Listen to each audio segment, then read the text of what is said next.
Today's episode is based on a carousel post that I created and published last week, where I started out by asking the unhinged version of ChatGPT, aka Monday, a GPT that I think has gone viral. People are all about it. Oh my goodness, if you have not tried, this guy is hilarious.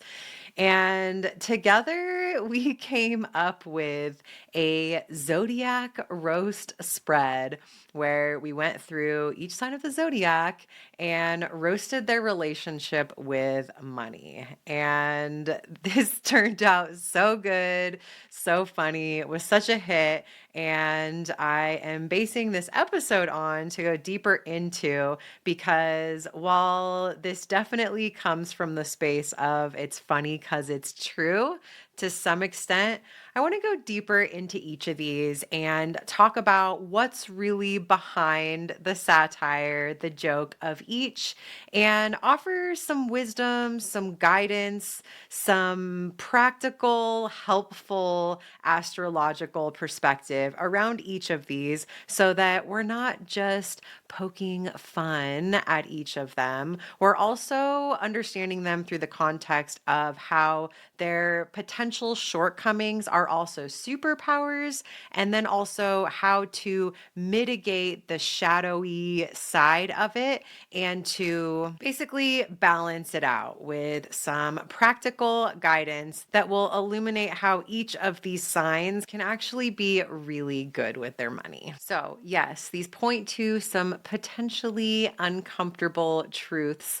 that you might resonate with, but my purpose here is to help you learn to work with them instead of spiraling in shame around the less than ideal tendencies that we're going to point to. If you didn't see the post last week, you can get the link in my show notes to follow along, or if you're watching me right now, I'll be putting them up on the screen as I name each one so you can follow along here. But look, before we dive in, I want to give the disclaimer that if these don't super resonate with you based on your sun sign or otherwise, know that one, you are so much more than your sun sign. If one of the other ones hits closer to home, it's probably because you have another prominent planet or point in your chart that is located there. Not only that, but as an abundance astrologer, when I look at somebody's chart to illuminate their relationship with money, both where they've been, where they are, where they could be, the sun sign is not what I focus on. There are certain areas of the chart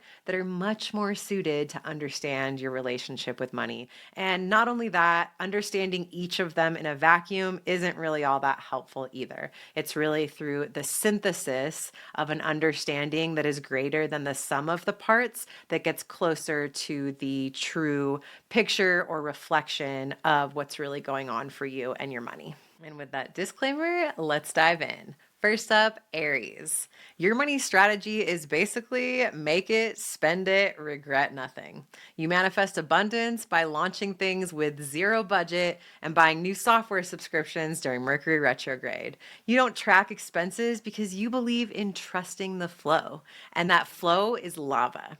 Also, your accountant quit last week. Again. This one comes from the Aries tendency to be impulsive, to dive without much thought wherever they feel called or inspired to, whenever and however often they feel the impulse to, and an avoidance of structure, basically, because they want to be able to just go when they feel like it. And they don't want anything that is putting them in a box, limiting them, or holding them back. But here's the thing about Aries is what you really want is to be able to dive into what excites you, the creative wave that opens up for you and invites you to jump on it, right? You don't want to get bogged down with the things that are included in structure. So you avoid it to your detriment. But when you actually have systems, structures, SOPs in place, you get to spend less of your attention, presence, and mental energy on those things so that you can free yourself to focus on what you really want to. So for you, systems and structures are so valuable when it comes to your money game so that you know that stuff is handled and flowing. It takes as little as possible for you to actually show up, and you free up your time and bandwidth to be able to focus on what you're really stoked on, like creating that next inspired, excited thing. Next up, Taurus. You act broke while sitting on a pile of untouched savings like a dragon who's too tired to invest. You love money almost as much as you love slow mornings and luxury candles. Your strategy is slow and steady, which means you refuse to pay for anything unless it's aesthetic, ethical, and hand delivered by forest nymphs. Your record keeping is immaculate, but also scented. This comes from the part of Taurus that is often stubborn, resistance to change, and when it comes to money, is more likely to want to spend on comfort related things and to splurge on things that others might consider lavish. To this, I say that if you are not where you know you want to and could be around your relationship with your money flow, first of all, you are missing the point of what is going to truly make you feel settled. Financial security is such medicine for Taurus people. So if there's resistance to learning the new thing and implementing the change that's going to get you to that more solid and secure foundation around your money, know that it is absolutely worth embracing the equal but opposite side of Scorpio of transformation to get to that point. Because what that's going to make possible for you is truly feeling settled and relaxed in your nervous system. And not only that, but having a money flow practice and reality in place where you can actually have more marginal income, more available for that lavish and comfort-based spending. So you feel more of how you want to feel and you get to have more of what you want. Next up, Gemini. Your money is wherever your attention span last was. One week, you're on a budgeting app. The next, you're trading crypto and selling vintage sunglasses on Depop. You have 5 bank accounts, 0 budget, and 17 passive income dreams you haven't monetized yet because you were too busy making memes about it. You could be rich, but you'd get bored halfway through invoicing. This comes from Gemini's tendency to be all over the place, to jump from one thing to the next really quickly, not to stick with anything long enough to make a big impact, difference, or income in this case, generally being scattered and ungrounded. To you, I say that structures don't have to be rigid. Having systems in place that work for you and were designed for how you are means that they leave a lot of room for moving parts, to change your mind, to replace variables and pieces and parts, but that there's this underlying foundational structure like scaffolding so that you can grow and weave and meander to your heart's content. You are a great example of why half of my signature program, Cosmic Currency, is looking at your unique cosmic currency codes to develop structures and systems around your money flow that were designed for you. Because most forms of structure are not going to work for a Gemini. It needs to feel like structured or organized chaos, or you're not going to touch it with a 10-foot pole. But fortunately, that is possible. And ultimately supportive of you continuing to bring in revenue, even when you bounce, dance, and dart around from one shiny, exciting thing to the next to keep your curiosity satiated. Next up, Cancer. You treat money like a relationship with a moody ex. You want it to love you, but you also don't want to talk about it directly. You undercharge so no one's feelings get hurt, then feel resentful when you're living on emotional granola. Your spreadsheets are covered in tears, and your money mantra is something like, I deserve prosperity, but only if everyone else has it first. This comes from Cancer's tendency to be led by their emotions, to underprice their offers because of people pleasing and being afraid that they're going to offend or turn off somebody else, and the shame spirals that come from that because they don't end up making the money they need to afford even their current responsibilities, let alone grow their business to meet those deeper, more sensitive inner world needs that they so desperately want to be able to meet by the means of their business. To Cancers, I say and remind that, first of all, while there is a part of you that doesn't want to do anyone wrong by charging more than they can afford, you're actually missing an opportunity to truly show up for the people that you're serving in the way that they need. And that is that when you actually price your offers higher at an amount that is a bit more of a stretch for people, and that incidentally also brings in what you actually need, makes you feel better. We'll get to that. But as far as the other people, because I know you think so much about them, is they are actually going to get more out of what you're offering if the price point is a little bit of a stretch, if they've invested a significant amount of money into it. Because the alternative is that it was either super lowballed or free, so they could kind of take or leave their investment in it, right? Their investment in it meets their investment of it. And so the more that they've put into it, the more that they're like, oh, I'm going to get my money's worth. I'm going to show up for this because I paid a lot for it. And it makes a world of difference in terms of how much they're actually able to get out of it. Secondly, remember that the ultimate act of self-care when it comes to money, and I know you're all about self-care, is your financial security. Security in general is what's going to make you feel most at home. And when it comes to your business, getting to a space of financial security is going to be everything for you. And is going to make the difference for the containers and spaces that you create for other people to actually feel chill and inviting. So what I suggest for you is to get out of your heart a little bit in terms of feeling into your sense of worth or what other people are going to think, or whatever emotionally framed orientation you have toward pricing your offers, and allow yourself to bring some awareness to a big part of what we do in Cosmic Currency, which is get super aware how much you actually need to make to cover your current expenses, because that is exactly what your nervous system needs you to make to be able to chill out. And then what is that next level amount that you want to stretch to that's going to bring in, and here's where you get to bring your feels back in a much more helpful and aligned way. Feel into what it's going to feel like to have that new reality when you manifest that new timeline. Next up, we have Leo. You'll drop $6,000 on a mastermind because the landing page had gold accents. Your money strategy is visibility equals value. So as long as you look rich online, you believe abundance is on its way. Spoiler, it's not. You're flashy, proud, and allergic to being audited. Receipts, you mean applause. You spend like a Kardashian and budget like a raccoon with a Target gift card.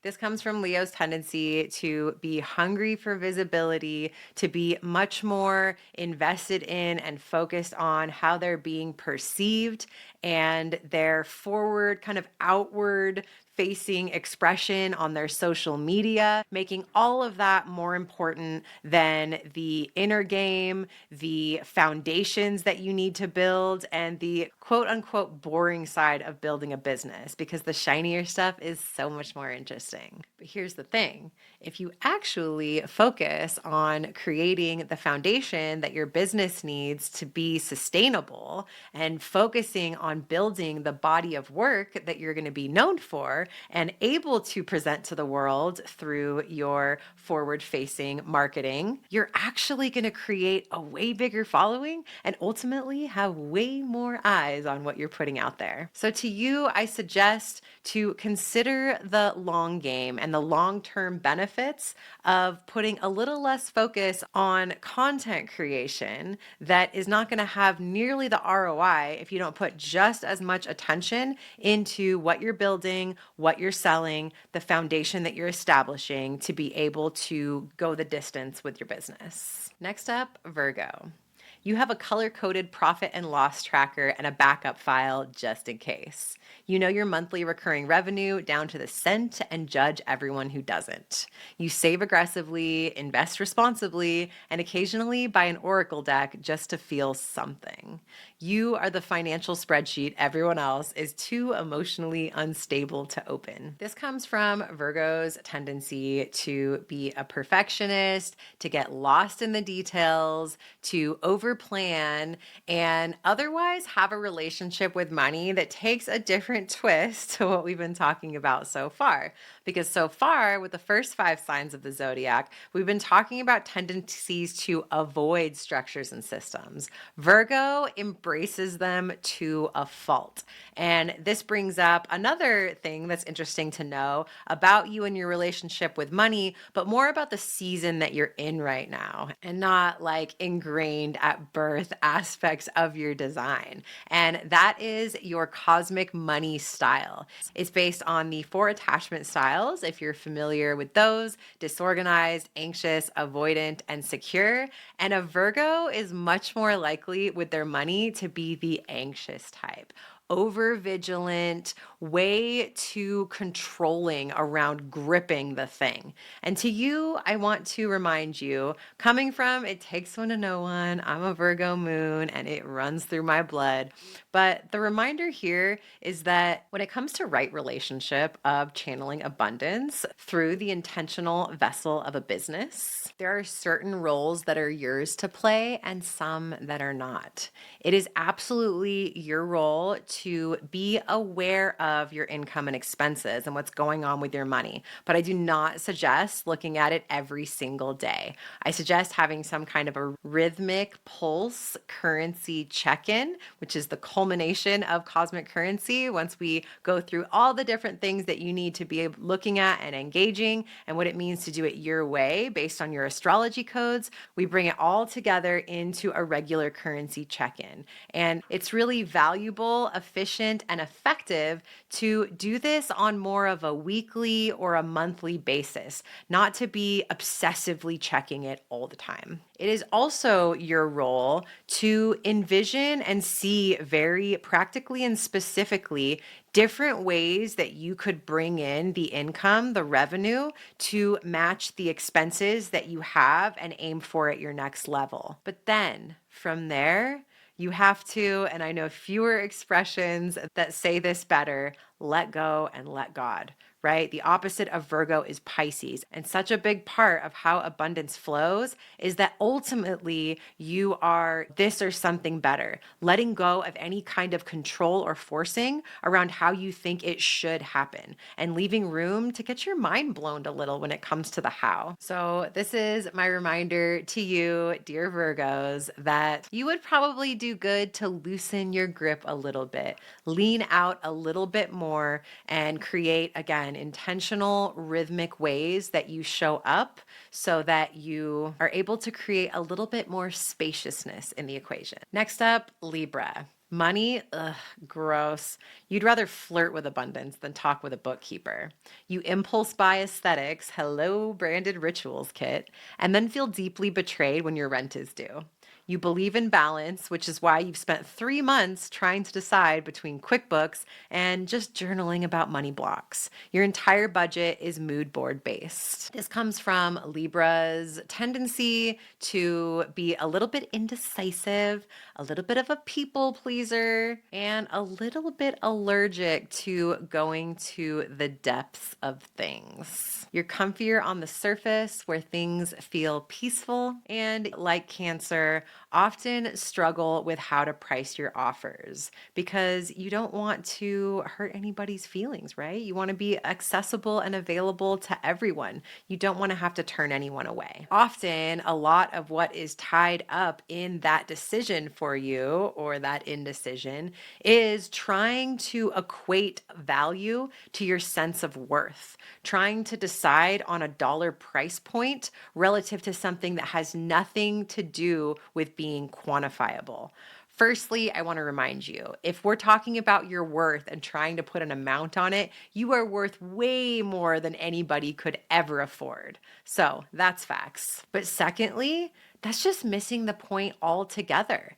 It is a losing battle and it's a trap to try and position your sense of self-worth anywhere near what you're charging people for your offers and your services. That's because a smart money flow actually looks at what you need to make to bring in, I talked about before, to meet the expenses that you're responsible for now and the ones that you're calling in to actualize your next level lifestyle. This is the balancing act that you want to be tuning into, not does your worth equate to what you're charging, but rather the scale of does your revenue meet your expenses and are those balanced? Then from that place, the price point becomes a third dial that you are able to move to make those numbers match up. Let it be way simpler than you've got going on in your head that keeps you from making clear decisions and especially around the price points that are going to bring in the amount that you actually need. Next up, Scorpio.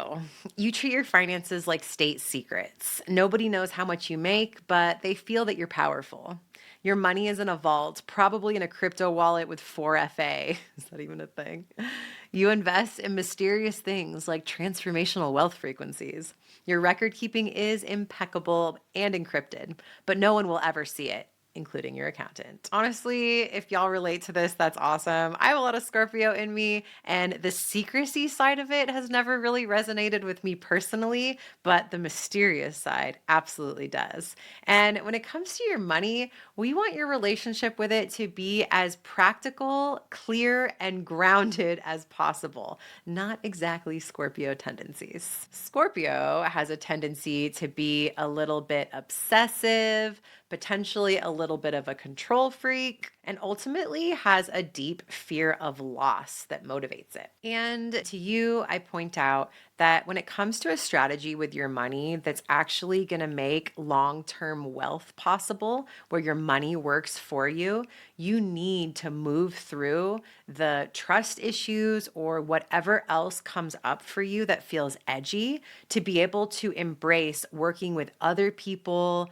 other institutions, other opportunities that you don't have full control over, because those are the kinds of things that are going to bring you an exponential ROI. Firstly, might I remind you that that's actually the shit you love, right? Getting to do the shadow work as part of your journey as an entrepreneur. So much of it is going to lie here for you. But also, I want to encourage you to broaden your frame of what investing is, because we're not just talking about money. We're also talking about the ways that you invest your time, your energy, and your non-money resources now as a form of sacrifice to be able to call in a future that is going to give you more and give back. And this is truly how you set your money game up so that you don't have to constantly be in that fear of loss, where the darkness of that fear is looming below the surface and animating you to some extent, essentially. So baby steps as you feel comfortable, but willingness to give up more control and embrace the other side of collaborating with other people, other institutions, other opportunities, other ways to make your money make a bigger impact. Next up is Sagittarius. You think budgeting is a capitalist conspiracy. You spend freely in the name of expansion and then suddenly remember taxes are a thing. You'll drop thousands on courses, flights, and kombucha retreats, and then say things like, I don't believe in limits. You haven't seen your financial dashboard since 2022. You have a PayPal account somewhere, maybe. This comes from Sagittarius's tendency to value and prioritize freedom above all else, doing what they feel like spontaneously, and often falling prey to some bypassing through their blinded optimism. And to you, I point out that if you really want to have the additional income, the marginal flow to be able to jump on a plane whenever you feel like, and to be able to spend on the bigger, more expensive things that you dream of and envision. If you want to be able to get to those places where you have the kind of money to make those big lifestyles possible, you got to get your money stuff in order. And just like I mentioned with Aries and Gemini, when you do take the time to get the necessary systems in place, they actually support you to be able to do those things that you really would rather be doing. And not only that, but when your money game is strong, you often have more time available to go do those things as well. Next up, Capricorn, you are a financial system. Your spreadsheets have spreadsheets. You wrote a business plan for your childhood. Money is your love language and also your coping mechanism. You have a quarterly review with your inner child and a retirement fund for your LLC. People ask you for money advice. You pretend to be humble about it, but you are the IRS now. This comes from Capricorn's often workaholic, super hustle tendency that borderlines on addiction, identifying as their business and having difficulty having separation with it, and having a pretty deeply ingrained fear of failure, which is what motivates them to just keep hustling and working more and more and more. To you, I point out that what is the point of doing all of that if you are not generating the profits and extra flow to be able to spend on things that bring you more quality of life? Remember, what truly vitalizes systems of generating abundance is being connected to the feelings around the visions that you have for the lifestyle that you want. That component is crucial. So don't get caught up in the means and forget what the end or the point is of why you are creating this business machine. So while you may take to the systems and structures that I support clients with super easily, I bet you could benefit from that other side, the more magical half of the equation that makes it about money flow and not just money. Next up, Aquarius, so near and dear to my heart with Sun, Mercury, and Jupiter there. You manage your money like a post-capitalist experiment. You believe in radical generosity, but also have a stock portfolio you built with ChatGPT prompts and divine timing. You use Airtable, Notion, and a Google Doc you share with the moon.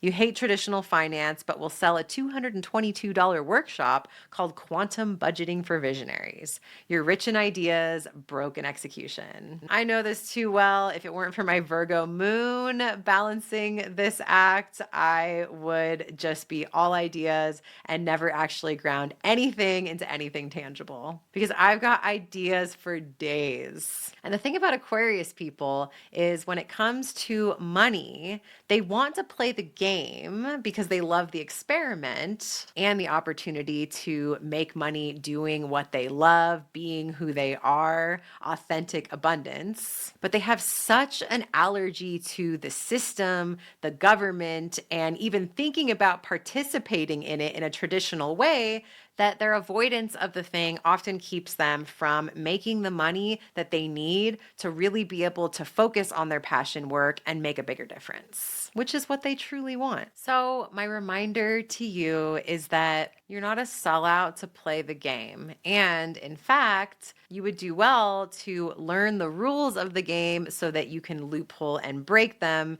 in your own way. You were meant to do big things. You came here at this time to offer the world something that nobody else can. And if you're crouched below a concrete ceiling, limiting the possibilities for you and your business, you are not doing anyone a service, much less yourself. Because if you really want to get better at playing the game, you need to play it in the terms of the board that we're playing on, which is this time, this world. And so embracing compliance is going to be the ultimate catalyst for you to feel free to go all in with what truly makes you feel alive, aligned, and on purpose. Lastly, Pisces. You and money are in a karmic relationship.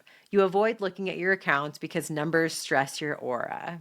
You prefer to feel into financial decisions and then wonder why you overdrew your account after buying a crystal grid and 4 abundance workshops. Your receipts are just vibes. Your CPA is a Sagittarius or an Aquarius, like I was, who also believes in magic. So it works out. To my Pisces people, I want to first piggyback on what I was just talking about for Aquarius. You have a bigger purpose for doing what you do. And you're not going to be able to realize the true impact that you are meant to make if you don't allow your business to scale and succeed such that it will support you to reach more people, to be able to focus more on the service that you're designed to give, and essentially to get closer and closer to creating your life and business in alignment with the vision that you have for it if you're avoiding the structures and systems that make flow possible and sustainable. But again, like what I said with Gemini, who seems so far from a genuine alignment with structure, Pisces too needs it so much. It's a missing piece for you that once implemented, frees and liberates you to be able to flow as you feel. Not only that, but when you embrace the systems and structures around money that I teach, you also lean into this crucial half of the equation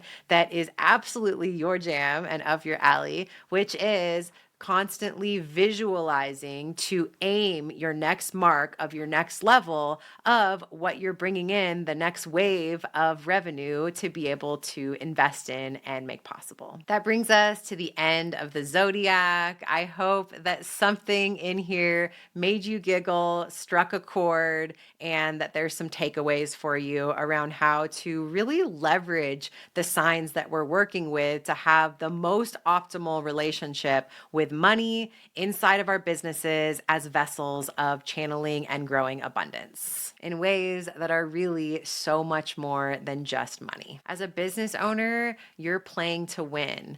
And when you design yours in a way that's aligned with your unique design and the rules of the game we're playing in, as above, so below, not only do you start winning, it ends up feeling like a game you were made to win. And if you'd like support around this, that's my jam. Just reach out and let's see what's possible.